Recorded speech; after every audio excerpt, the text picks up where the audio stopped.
Welcome, friends, to the Gaijin Animation Appreciation Hour with your hosts, Sig Bisley and Colt Mauser. Before we get started, please be sure to like this video and subscribe for more content just like this.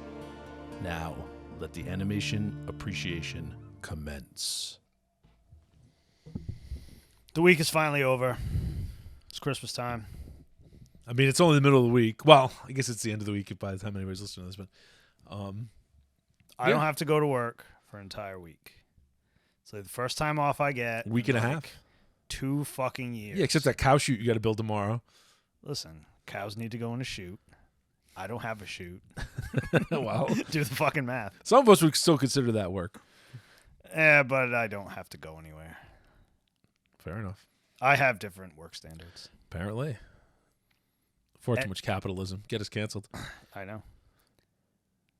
Technically, well, yeah, it does make me money. Anyway, that doesn't matter because it's Christmas. And this is the Christmas episode. Yeah, get your expectations up. How is that different than any regular episode? We'll discuss Christmas episodes. We're going to talk about our favorite Christmas episodes of stuff. But that's pretty much it.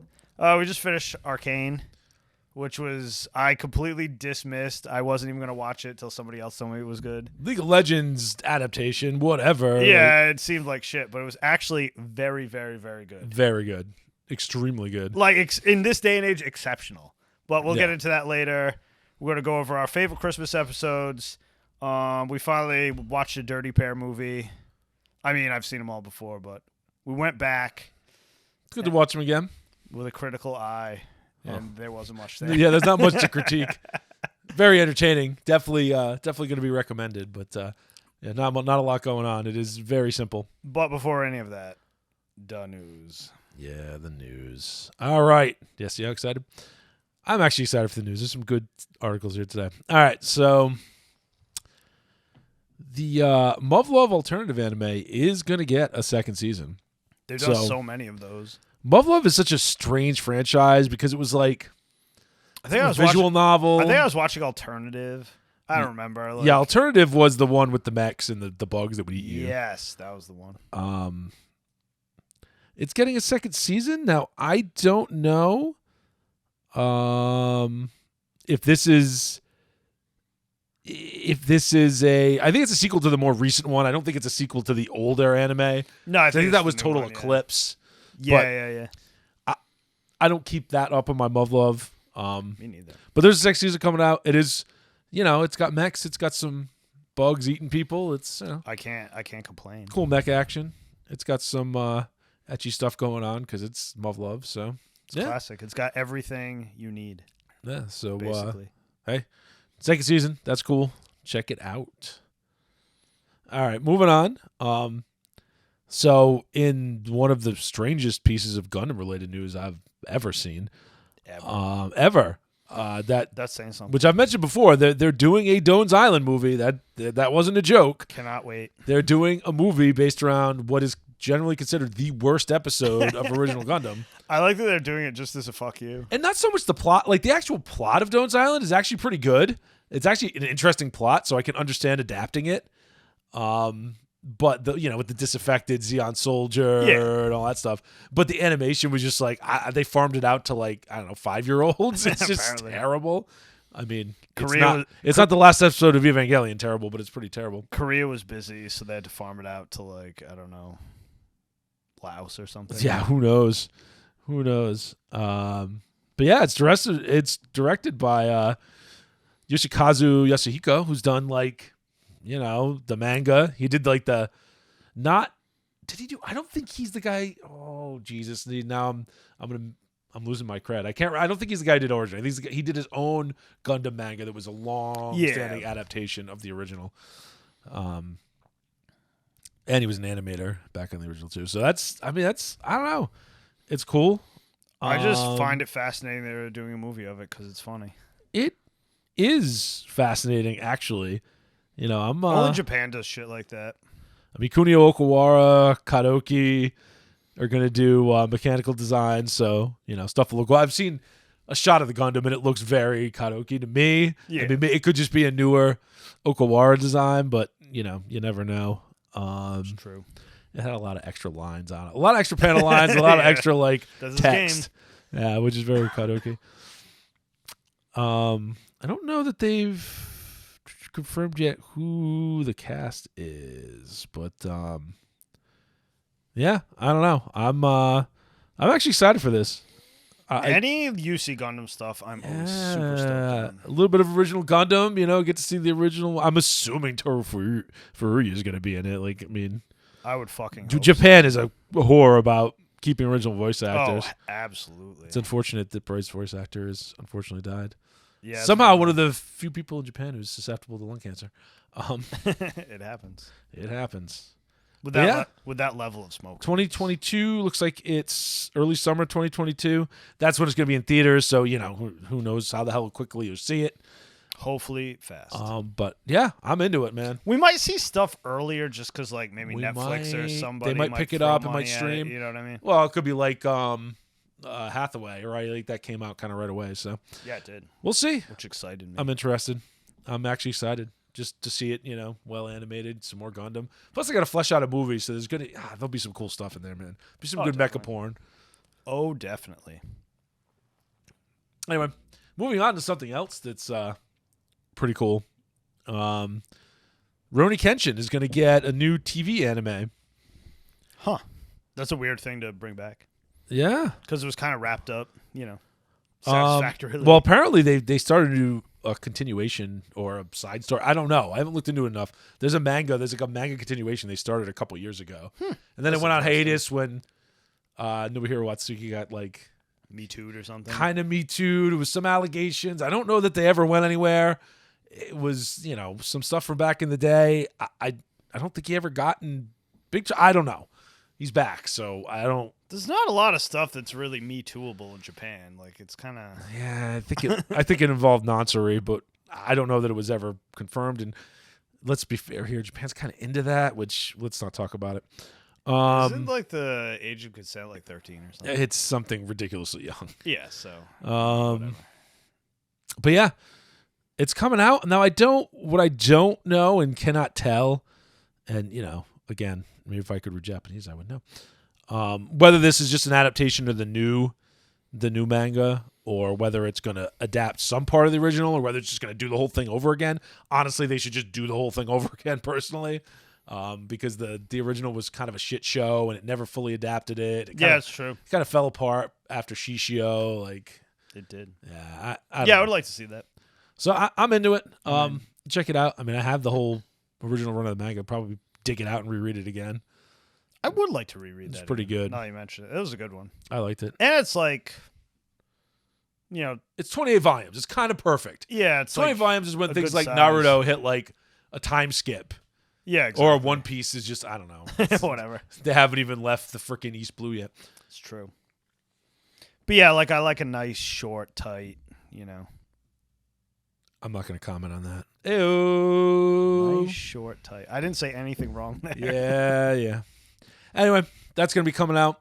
We'll see exactly what it's going to look like, but I'm interested. More Kenshin's always good by me, and the movies were cool, so. I know, I always wish there were more. In the interim, check those out, though.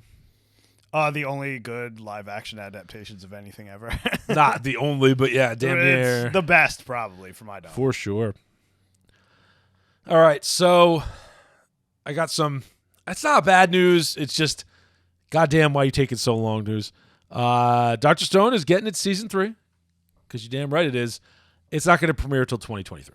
Oh, fuck off with the skipping year for everything. I know. Yeah. Apparently they're going to do a special next year. Okay, as long as I get something. Based on Ryusui. So... I don't know. There's going to be pirating. I'm seeing a pirate hat going on. There's going to be some pirating going on. Well, he did take off in a ship, so yeah, I fucking hope so. We'll see what happens. We'll see how that turns out. But you'll get a little bit next year, a little bit of something, but you're not getting more of the original till. Wah. So. God, we got to wait for everything. Yeah. What is even going to happen next year? It's all right. I don't even want to guess.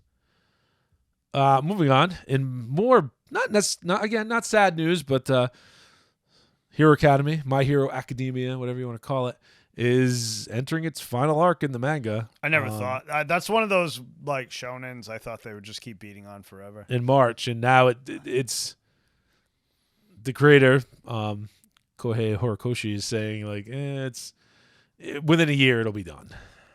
It's kind of good though.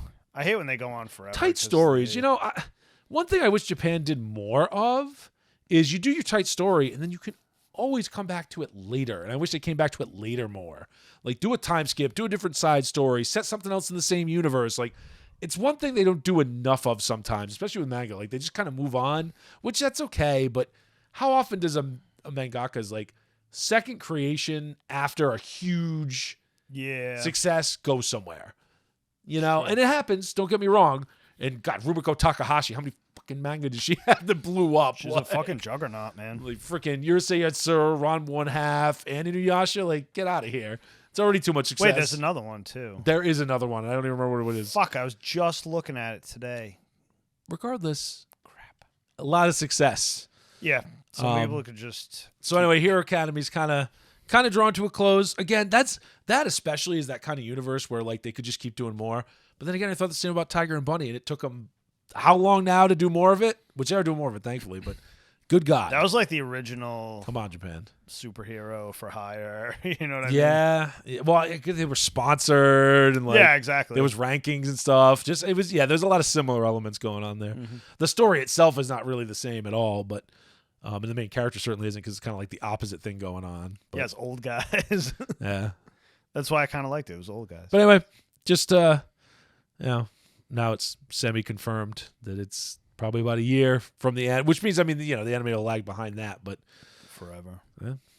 The anime drags ass. Can always pray for more, I suppose. They did that whole, like, League of Supervillains fucking arc. I haven't even caught up yet. I'm letting episodes build up. I went back to One Piece. I'm still, like, on episode, like, 750. I gotta catch up a bit there. You gotta catch up on Black Clover, man. Yeah. I got episodes built up. It's okay. It's the holidays. I'll just marathon all day. Anyway.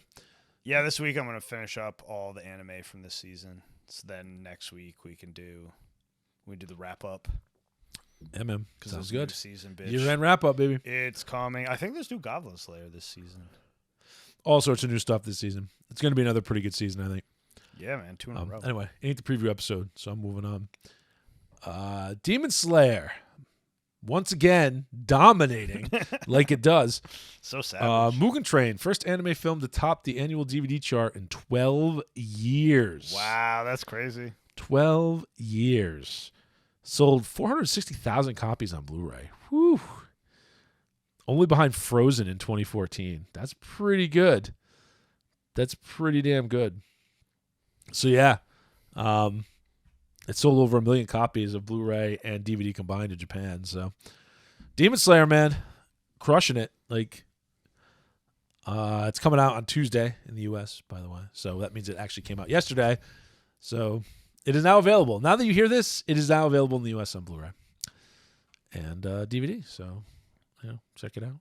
Check it out, or just watch the 6 episodes that just came out that are the movie. Yeah, I don't know why it sold so well. It's kind of pointless. Yeah, it sold well in Japan, so that makes a little more sense because they do tend to buy that stuff more, and they don't get the same streaming and re-airing that we get. That's true.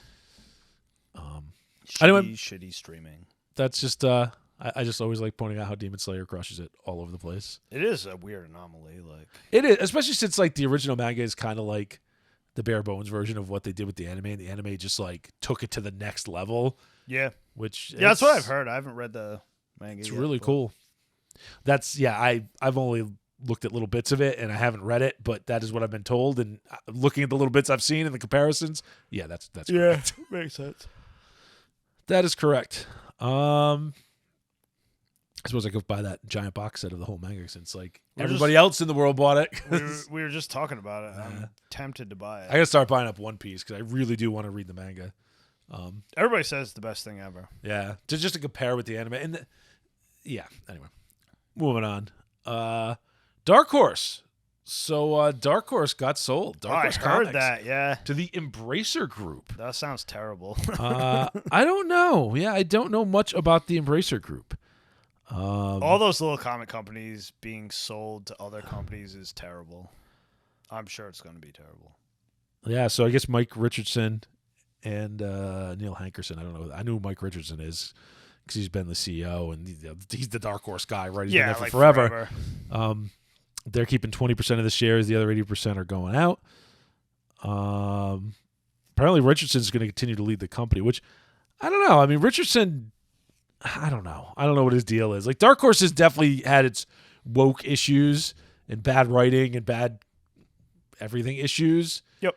But less so than Marvel and less so than DC. So I really don't know where they're at nowadays. I stopped caring. Yeah, I don't know.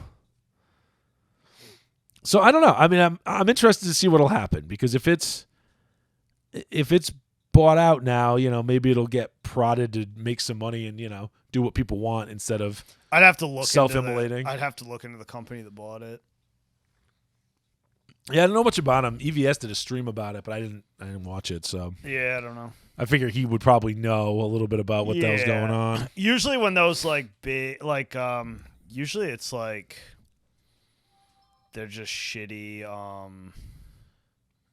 investment firms. Yeah, that's the word I was thinking of. Investment firms. Yeah, like the one that bought Burger King and ruined it. Yeah, exactly. And bought Tim Hortons and ruined it. They'll basically just suck the life out of the company and then just And they bought Dunkin' Donuts is in the process of ruining it. Yeah, same idea. That's sad.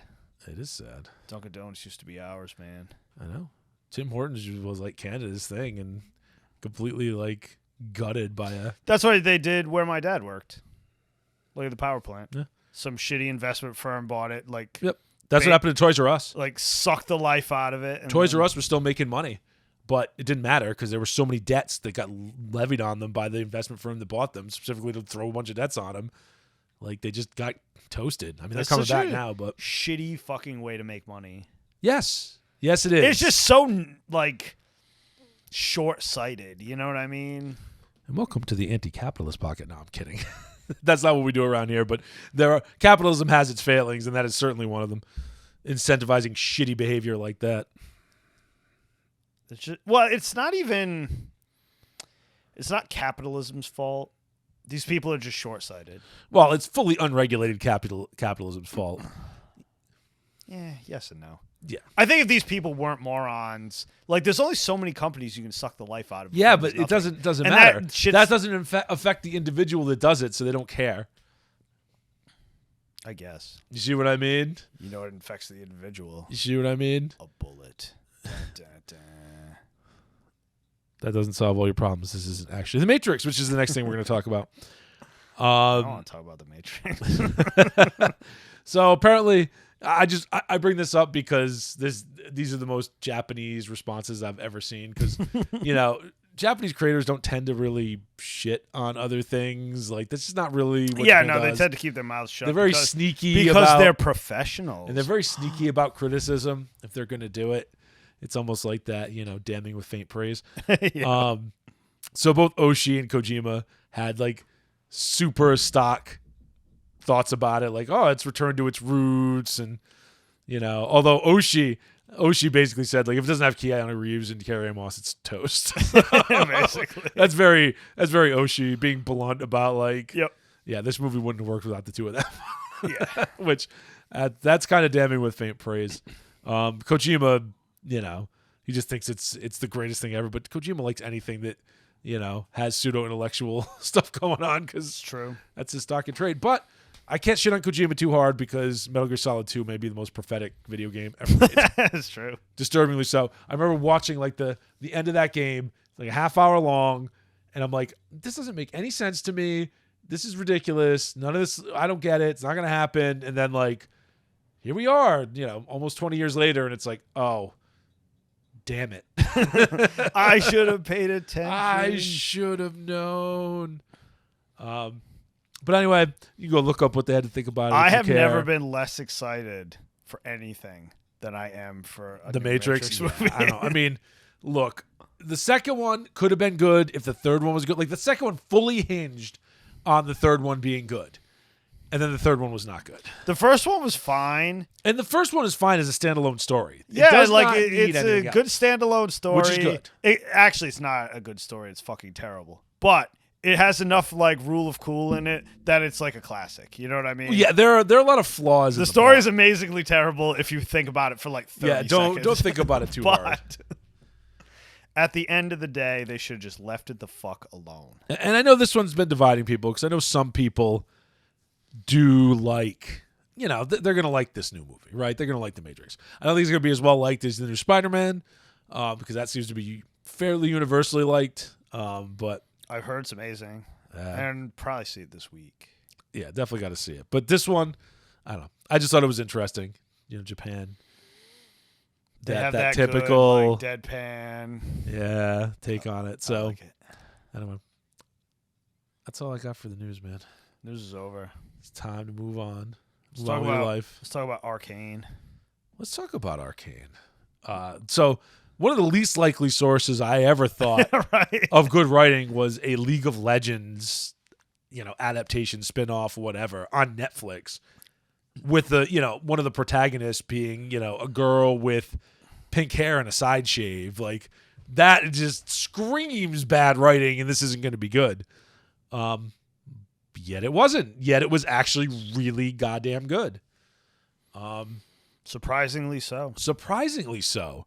I mean, there's not one goddamn, like, thing in it that I can, like, bitch about, really. So, okay, so ARCANE, so League of Legends. I don't know anything about League of Legends besides it's a MOBA. I know nothing else about League of Legends. That's for children. Not my thing. Not that I'm against online games or anything like that, but League of Legends is just not my jam. So this is looks like a prequel. Definitely some type of prequel. Oh, definitely. You could judge by, the characters it's got in it that are in the game that clearly, they wouldn't be doing whatever's going on in that game yet. It's just they're not there yet in this world.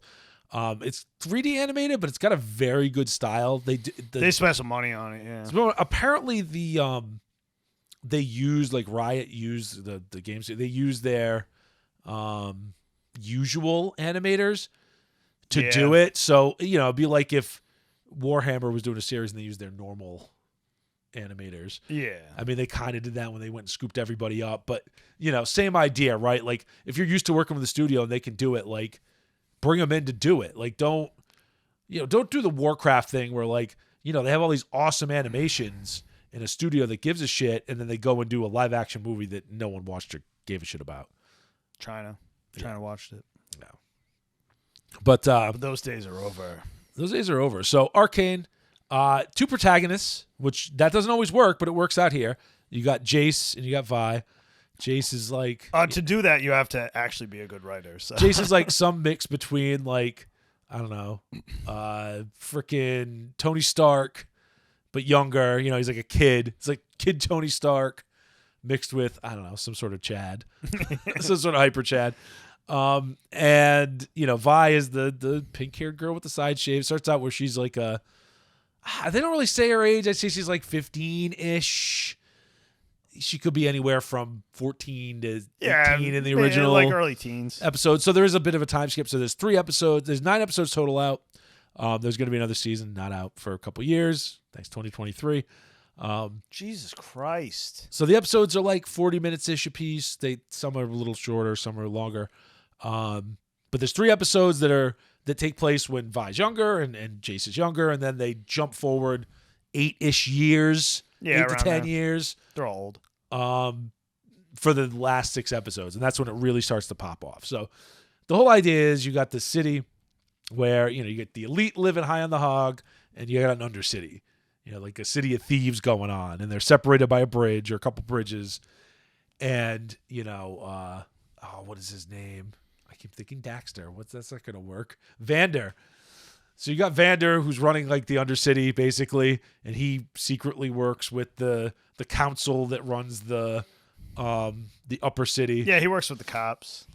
Yeah, basically. I mean, he doesn't really. He just has like a kind of a handshake agreement that, like, if he keeps a lid on his shit, they won't come down there and, shake anybody down. Yeah. Yeah, keep it, kind of keep the peace, keep it from escalating. Vi, which is the girl, one of the main characters. She's got her band of rogues where there are other rapscallions, right, Fucking run around, hood rats. Including Powder, who becomes a main character later, a different character who's very, very crazy and very awful. And I'm so glad they didn't go the like dime store Harley Quinn route with her, because they didn't. It's much more fleshed out than that. She's much more genuinely crazy too. Much more, and not funny crazy. No, not funny crazy at all. So yeah, you have those first 3 episodes, and the first episode's a little, you're like, okay, this is pretty good. It was very pretty. You're getting there. You see things you don't, there's people smoking. Like, you don't see that in Western animation anymore. So much or even smoking. Western TV. Just interesting. One of those things to point out. It's very pointed out with Cowboy Bebop. It's very steampunk, like 1880s. So if people weren't smoking cigars, it would just feel weird. It's steampunk in look, and the technology is very like Magitech, especially in the second half. Yeah, definitely. Because that's what they're trying to do. So Jace is trying to develop this. Nobody builds magic technology. Giant hammer unless it has magic involved. Yeah, or a rocket in it. Thank you, Battle Angel Lila. Rocket hammer. I love that. I was so fucking glad that was in the movie. Hell yeah, I was good so shit. mad if it wasn't. Anyway, so the kind of central story is, the first half, the Vi gets in trouble. They go and pull this heist off of the upper city, and it's on Jace's stuff. They accidentally blow up Jace's apartment. Yeah, pretty much, in his lab. And it causes problems, and there's fallout from that. And then, there's other elements that are trying to take control of the lower city. And there's a power struggle there. And then there's a confrontation, and a lot of people die. Like, in the 3rd episode, it really pops off. A lot of people get iced. I won't say who, but there's a lot of people that die. They do not fucking play. Yeah, they do not mess around in this series. And then it sets off the second half of the series where, you get to see the fallout of that, what's going on with, under new leadership in the lower city, and some of the corruption going on in the upper city, and Jace coming to more power. And it's just interesting. It's a very well-written story. It juggles a lot of balls really well. It keeps them in the air, and it doesn't drop them all on the ground and fall flat on its face. Like there's clearly competent writers in charge of this show. Extremely competent. In fact, I think they're hoarding all the competent writers left. Right? Like, it's extremely diverse. It's got a lesbian relationship that doesn't make you cringe for even half a second. And it doesn't really, it's just kind of a side thing. It's not overly puerile or offensive for the sake of being offensive. It's not written like a teenage edgelord would write it. And all the female characters are extremely flawed. Yeah, they're humans. They're normal people. There's no Mary Suing going on. They're all fairly badass, but they all have amazing flaws. And there's consequences. And they don't sideline the male characters either. No, right? not at all. Jace is not just running around like a cuck.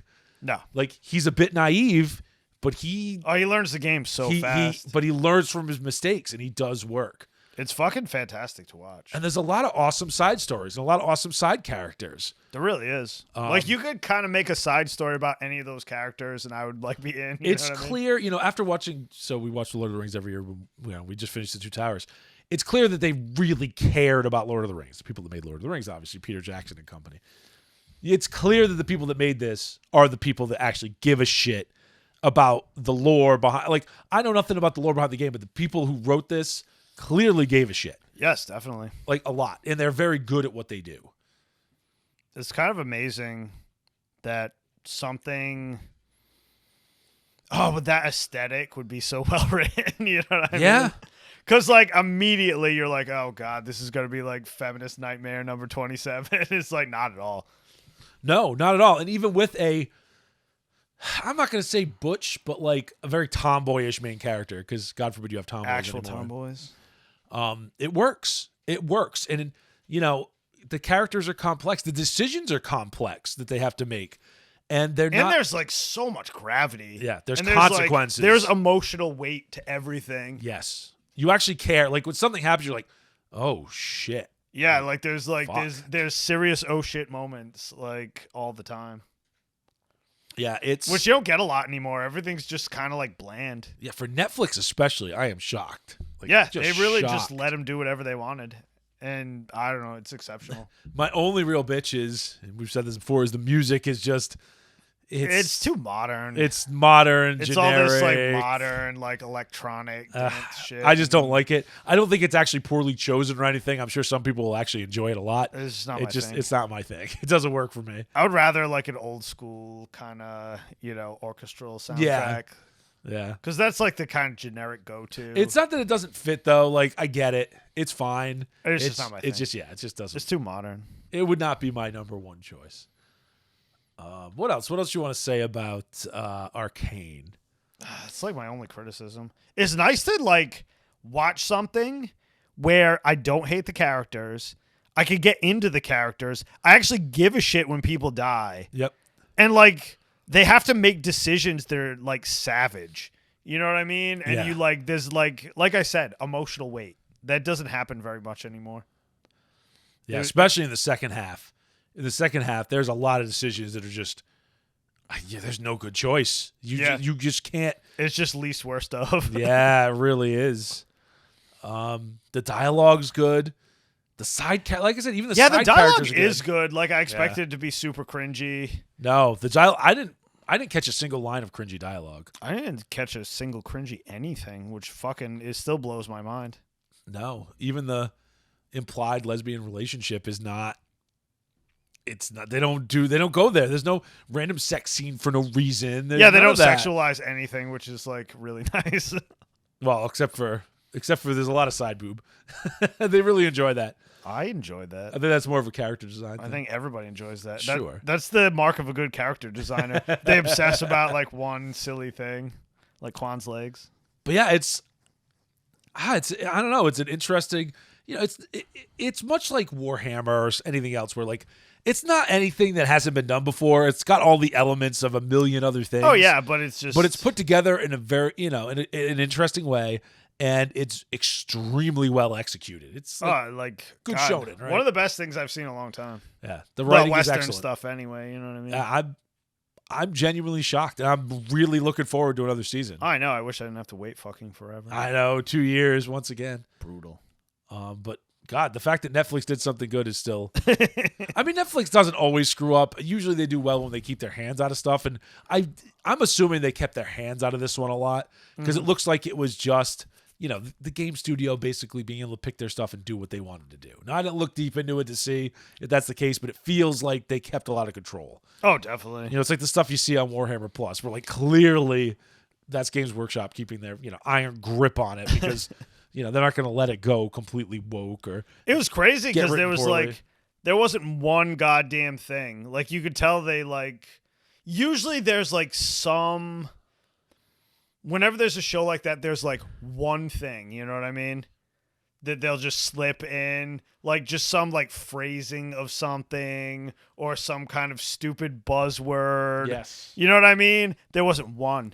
I didn't see one. No, they didn't sacrifice the integrity of the story for other bullshit. Yeah, there was like nothing. It was crazy. And that's always the problem. People talk about woke this, woke that. Yeah, the real problem is bad writing, right? Like, because, you say it's woke because they've sacrificed the storytelling for an agenda, right? So that's why it's woke. But the real problem is the bad writing, right? Because... And it's, it's written poorly because the person has no talent. They've been slipping in like sentiments without buzzwords for hundreds of years. Yes. You know what I mean? Yes. Like good writers have been doing that forever. And they need to go back to doing that. Yeah. Yeah. So anyway 100% recommend. Yeah. Check Literally, it out. If you're not watching it right now, do it right now. Listen to the rest of this episode. Then go do it. No, shut it off and do it. I'm just kidding. But it's good. Arcane is very good. It's 9 episodes. Like I said, they're about 40 minutes apiece. I think one of them was like 30, and there might have been a couple that were like 50. That's 60, another mark of a good show. Yeah, it takes the amount of time it takes. Yeah, it gets its shit done, and there's no like it has to be 46 minutes or whatever the fuck. Yeah, it is. it's not padded. It doesn't feel padded at all. No, at all. No, it's like all meat, no fat, all meat. And they didn't, they didn't get too deep on any of the side characters. They gave them enough of a backstory, but they didn't get so deep that like it became a mess. They just did a very excellent job of juggling all that. This is like stuff that you used to. It was standard 10 years ago, but now it's just like I'm so blown away by seeing something that's like just standard good. Yeah, competently written. It's very good. Yeah, check it out for sure. Arcane on Netflix. Makes me want to throw up a little bit to recommend Netflix at all, but it is what it is. Go check it out. That's life, man. Anyway, it's time. It's Christmas time. It is Christmas time. It's time to discuss It's my favorite time. some Christmas episodes.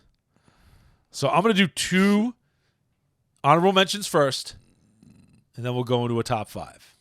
So both of these we'll probably catch a lot of shit for them being honorable mentions and not being in the top 5. But hey, it's a very personal list. You can disagree. I could be persuaded otherwise, right? Well, I mean, there's no anime on there, so we're going to get shredded anyway. Yeah, well, sorry. I'm not up on my Christmas episodes. I can't remember. Like, there's episodes that happened during Christmas, and I suppose I could have pulled those out, but none of them came to mind where they were, like, episodes that really stuck with me. But they're Christmas episodes, but they're Japanese. They're not, like, Christmas episodes. Yeah, you know and even if they are, they're just not, I don't know. None of them stuck with me. It's different. Sorry, it's just the way it is. We're going with traditional Christmas episodes. All right, but that's all animation. So, first honorable mention, and this is going to feel like sacrilege, is The Simpsons, of course. So the first episode of The Simpsons, Santa's Little Helper, Christmas episode. Classic. Now, is it the best one? No, not at all. Not even close. But it's got to be mentioned. And if you haven't seen it, honestly, watch it. Just because it's like the original. It's the OG. Just go watch it. The other one I'll mention from The Simpsons is the episode where John Waters is in it, and they're worried Bart is going to be turned gay by John Waters because he owns like this vintage toy store. Yeah. And they try to take Bart out hunting, and they can't find anything, so they go to like the freaking reindeer place. Yeah, it's like Santa's reindeer. It's like a reindeer farm or something. Yeah, it is. Petting zoo or whatever. And they're going to go like shoot reindeer. And then the reindeer are going to attack them. And John Waters comes in with like the Japanese Santa toy where he like, it's a tin toy and he just stomps in. It's just funny. It's a good one. Check that one out too. I can't look up what it is. Look up John Waters and Simpsons and I'm sure you'll figure out what episode it is. If you don't know who John Waters is, inconsistent in his movie quality, but he did some interesting stuff back in the 80s and 90s. Indeed. An interesting character. I actually always kind of like the guy, but he's a funny dude. Futurama would be my second one, right? So very Simpsons related. Also sacrilege. I know a lot of people love those Christmas episodes. There's 2 episodes and part of one of the movies, I believe. Yeah. And it's probably more now because I've only watched the newer spate of them. Like most of them I've only seen once, maybe twice. Yeah. Whereas the old, the first 4 seasons I've seen a 1,000 times. Yeah. But John Goodman is evil robot Santa is pretty awesome. Yeah, it is. The whole idea of evil robot Santa is pretty awesome. They have to like shield the Earth from, like, from evil robot Santa. It's like Spider Santa. No, you're thinking of him. Oh yeah, I am. You're jumping ahead. I always convolute those episodes. But they do have to like get out of the streets and like bar their doors and like hide in their houses. Oh yeah, because evil robot Santa has a sleigh. Yeah, he's got a sleigh. And he just shows up and he'll murder you for no reason. Because he his programming went wrong and he thinks everybody's naughty. Except, wait, who was it? Was it Hermie? No, was it Zoidberg? There was one of them who was like one of them who was naughty. just not naughty. It's like, you've been good. So Freaking good. hilarious. They're good. Check them out. If you haven't seen Futurama, for the love of God, what are you doing? Watch Futurama. Futurama is excellent. Yeah, I shouldn't have to say this. And the Simpsons episode is from that John Waters one is from the meat of the Simpsons. Like, watch at least seasons like 2 through 9, and you get the best stuff. Yes. After that, it's spotty. But like 2 through 9 is the absolute. And Futurama was pretty good throughout. Simpsons. There's a stinker here and there. They exist. They're kind of rare. Yeah, there's not a lot. Like, I can't think of like a bad season. You know? No, what I mean? Because it didn't last long enough. I agree. There was no season where it was bad. It got canceled 5,000 times. Yeah. It's like it got brought and they back. split the movies up and whatever. So anyway, those are the 2 quote unquote honorable mentions: Simpsons and Futurama. Obviously classics. So top 5. We don't have to go in order. We don't have to go in any particular order. I will save one for last, though. So the first one, let's get Rick and Morty out of the way. This is a classic episode. So Rick and Morty, I get it. It's a divisive show. Is it? It is a bit, because I was unaware. there's a lot of Spurglords out there that, they made it annoying. The fans ruin it on occasion, and not that I give a shit. That is about true. fans, I but was at one of those conventions and some kid started screaming about like fucking Szechuan sauce. And everybody's like, what the fuck is wrong with you? Szechuan sauce and pickle Rick and all this stuff. Like, look, it's funny. I get it. And especially the first 3 seasons were pretty goddamn funny. I'm not going to complain. I mean, Dan Harmon knows what the hell he's doing. Justin Roiland knows what he's doing. We never did watch the new season. I heard it was kind of milquetoast, but we'll get around to it. a little bit of it, and I was just like, eh. But the Christmas episode is the first season. Pirates of the Pancreas, Anatomy Park. It's one of the best episodes, Hilarious. period, even if it wasn't a Christmas episode. So It's even got John Oliver, who at the time I rather liked, and now I wish would, shut the hell up. I wish he wasn't a citizen. If we could kick him back to England. Kicking you back out. Hey, Morty, would you like to ride the bone train? God, so good. It's got some good stuff. I mean, building a tiny amusement park inside of a homeless man dressed as Santa. There's a lot of really good jokes in it. Oh my god! When he blow him up giant and the poor guy in the Rockies just sees the shadow of his giant dong coming at him. So good. There's some good stuff. There's some good random there's like the gonorrhea is just a good guy. Was it gonorrhea or no hepatitis B or whatever? I don't remember. Isn't that the same episode Giant with monster. fucking Jerry's parents? Oh, and the random yes. black dude? That is. I watch them sometimes from the closet. Always dressed as Superman. Which is Dana Carvey, who's also hilarious. Yeah, he does a ton of voice work now. I always wonder where the fuck he went, but like everybody else, it's voice So work. whatever you think of Rick and Morty, my God, this episode is gold. It's just gold. It's a good freaking episode. It's funny as hell. Probably my favorite, of all the episodes. It's definitely up there. I'd have to think about that, but man, it's top 3 for sure. It might even be top 2. It could even be number 1. It's awesome. It's a good episode. I would have to go back and really I would too. deliberate. But it's excellent. Anyway, Rick and Morty. I should have looked up the name. It's Anatomy Park. Yeah. That's the episode. Check it out. It's a damn good episode. All right, moving on. So we got 4 more to go here. So let's see. Let's do Aqua Teen next. So the Ghost of Christmas Past from the future. So good. Where Santa, it was an ape, and he was making toys out of feces and bones. And Danzig is really, really mad because the blood was supposed to come at the house. And where's the blood? Oh god, 11 minutes of pure stupidity. So good. Like most Aqua Teen, especially early Aqua Teen, my God, it is 11 minutes of just pure stupidity. But God, is it funny? So fucking funny. You got the Ghost of Christmas Past, the robot Ghost of Christmas Past from the future. Yeah. Who just tells you horrible stories thousands of years ago. The smoke comes in, and he's just annoying Carl. Super classic. I don't think we ever talked about Aqua Teen much on here, but if you haven't watched Aqua Teen Hunger Force, especially early Aqua Teen Hunger Force, go watch that. It's on HBO Max. The first watch 5 seasons are cash money. It gets a little weird for a season, and then it's about a season or 2, and then it gets. And good then it again. comes back, and it's really good again. Yeah, no, they came back around. It's coming back again too. So if you want to blow beverages out of your nose with laughter. Yeah. That is the thing. Early Aqua Teen is funny. Oh, God. All the German alien episodes. Yeah. It's good stuff. But the Christmas episode, it's one of the better ones. God, there's 100 good ones. Good God. So many episodes. But it's funny as hell. It's got a Danzig cameo. It does. How can you complain about that?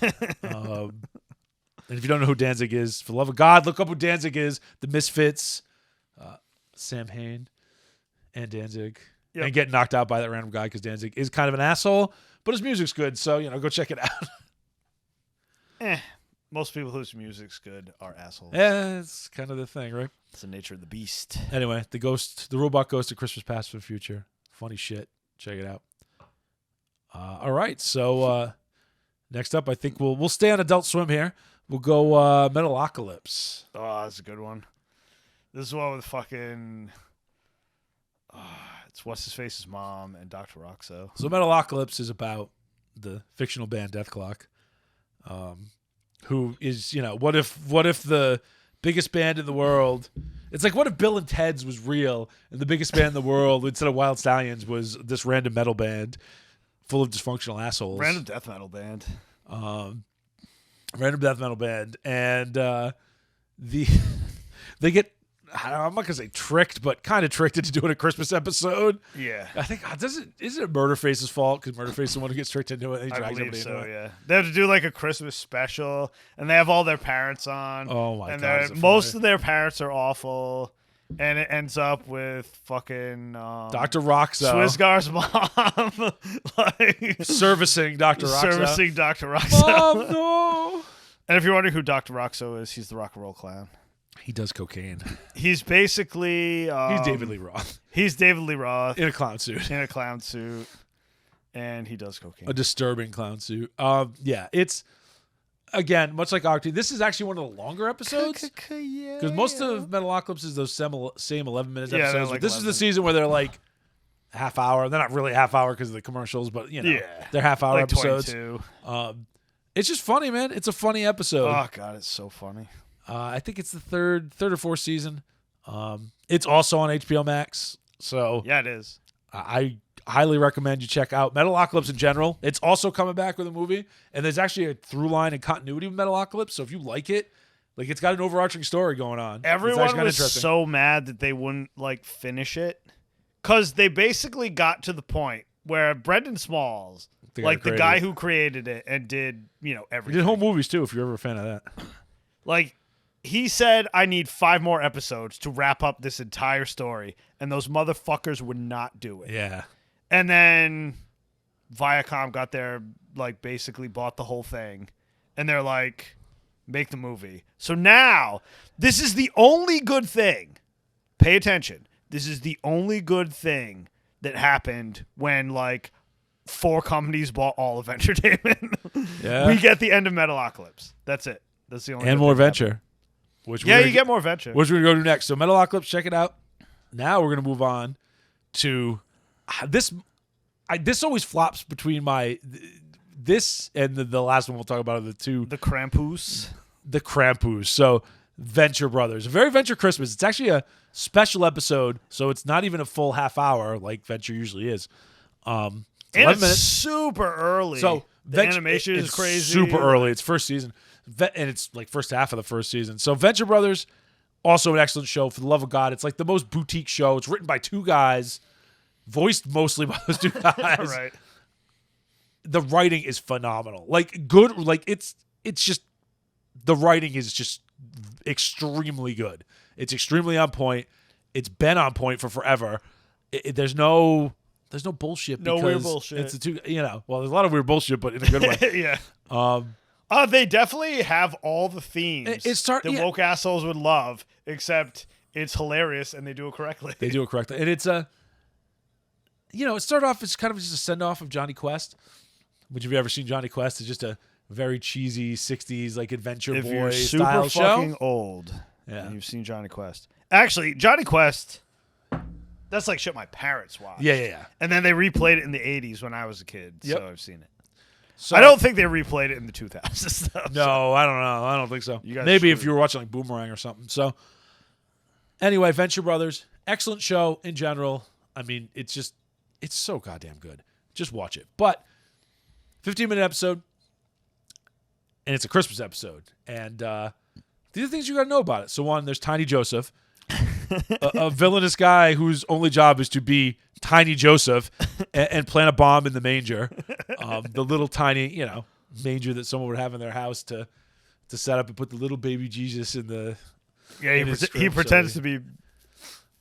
He's supposed to be actual Joseph in the in the little nativity scene. Let's see. There's a reference to the Sears catalog, the Wish book from and the Jokermobile from 1976. Oh my god. And so Venture, because it's a very 60s adventure style, it's got like weird super science and it's got magic randomly. And they accidentally summoned the Krampus, Yep. which is a Germanic, I wouldn't say a demon, but he looks like a demon. It's kind of a demon. Yeah, who like shows up to punish naughty children. And if you've ever seen the Krampus, which it got way more popular, like this came out in like 2004, 2005. Yeah, super. And I'm not saying they didn't invent the Krampus, but it was way before like there was a Krampus movie. You know what I mean? Yeah. Like it kind of brought it back into the zeitgeist. I think they did a little bit to popularize it. Yeah. And it comes in and it's this furry demon with horns, and it's got like a whip, like a cat of nine tails in one hand. It's got a basket on its back with like crying children. Yeah. And it's like it both spanks you and humps you. It spanks you and humps you. And it does so to Doc Venture, who's one of the main characters, and one of the big themes in the show is how he's just a complete failure. The show is mostly about failure. It really is. And it's just it's a funny goddamn episode. It's short, it's to the point, and if you like the show in general, it's even funnier. But even if you don't like the show, it's great. It's a good. It's one-off, great. yeah. It's just a nice, short, little, hilarious thing. Like, right? It's really good. But that's the Venture Christmas, a very Venture Christmas. It's an extra on the DVD for the first season. I believe you can still stream it on Hulu. I think Venture's on Hulu. Probably, yeah. So yeah, go check that out. Very cool. All right. Now it's number one. So we get to it, and notice we didn't talk about Charlie Brown Christmas or any of that stuff. All classic. Go watch the old timey classics. I feel like those are.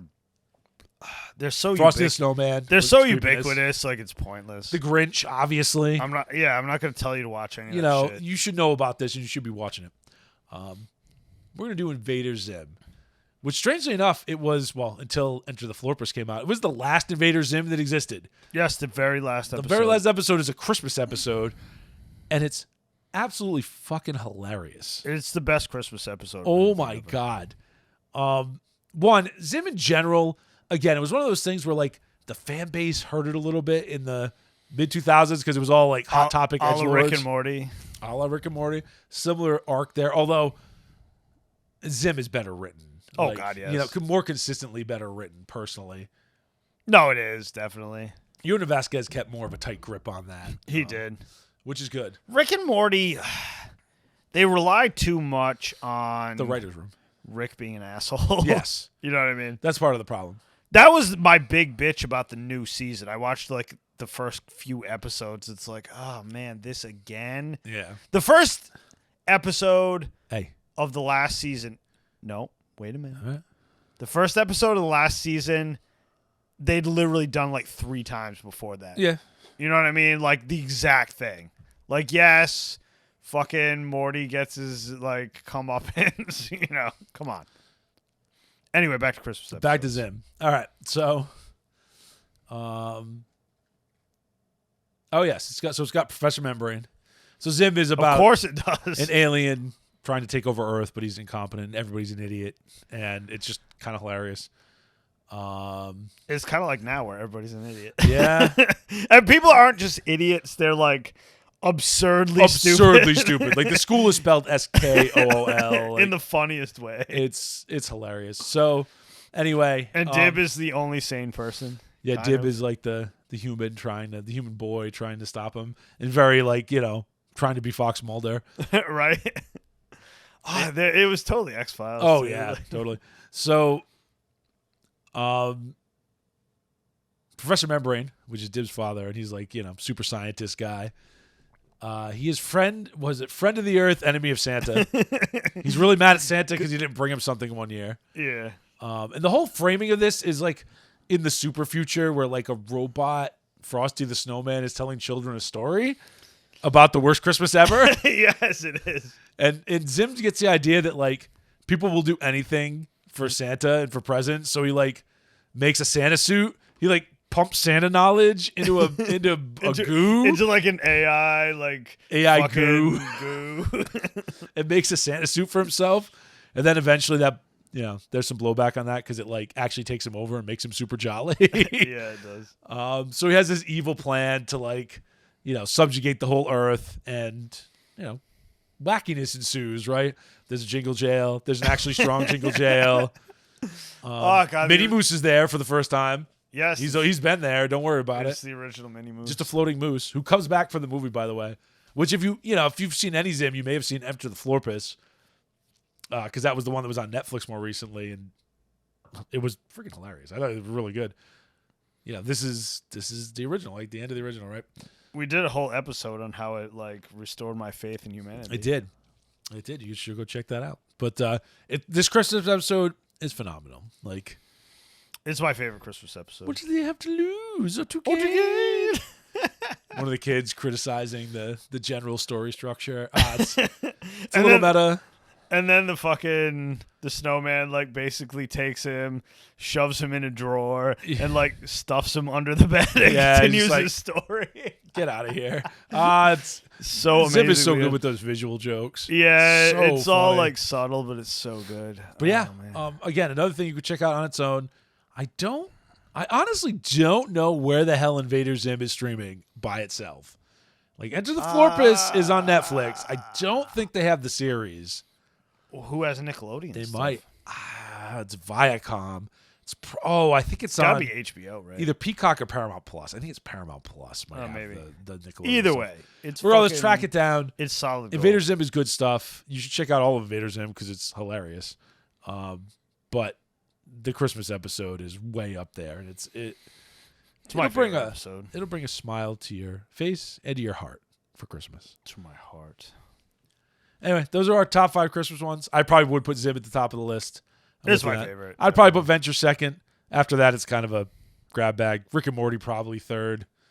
Yeah. That one is really good. Oh, it's so funny. Metalocalypse and Aqua Teen. I'd probably put Aqua Teen up just because it's shorter. The Metalocalypse one's really goddamn good, though. Yeah, it's hard to decide once you get past They're all good. So, yeah, go check those out. Tell us what you think about them. I don't know, just get in the spirit, man. Enjoy some Christmas. Whether you care about Christmas or not, do it anyway. Christmas is more of a time than it is a holiday at this point. Yeah, man. All right, so done our Christmas episodes, and now it's time. It's time to discuss Dirty Pair Project Eden. We've been going on about how awesome Dirty Pair is for like weeks and weeks and weeks. Yeah, so after like slogging through like over 2 hours of the Dagger of Kamui, I was like, I need something retarded and short to wash my brain out. Yeah, and Dagger of Kamui, again, I still say you should check it out, but it's a different thing. Dirty Pair is bubblegum. It's not deep entertainment. Like No.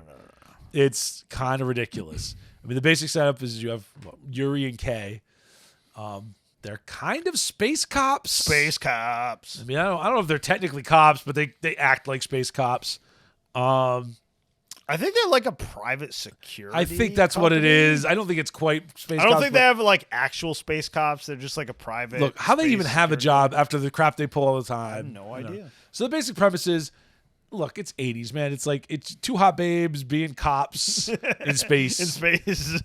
And their shtick is that even when they solve the crime, they end up blowing up a planet. Oh yeah, like everything, like the worst possible thing that could happen happens every time. Like they're just shit Midas. Like the worst luck ever. Like the worst things happen. Like they have blow up a goddamn space ring built around a planet at the beginning of this. Oh yeah, space elevator. So there's not much that happens in this. There's the first part where they establish that God, I can't remember the name of the metal because it's like got a crazy anime name. It's like vivarium or something. Yeah, like vibranium, but not space vibranium, whatever it is. There's a special metal that basically all the spaceships need to, run their engines and do warp and stuff and be able to get around the galaxy. No, it's just warp.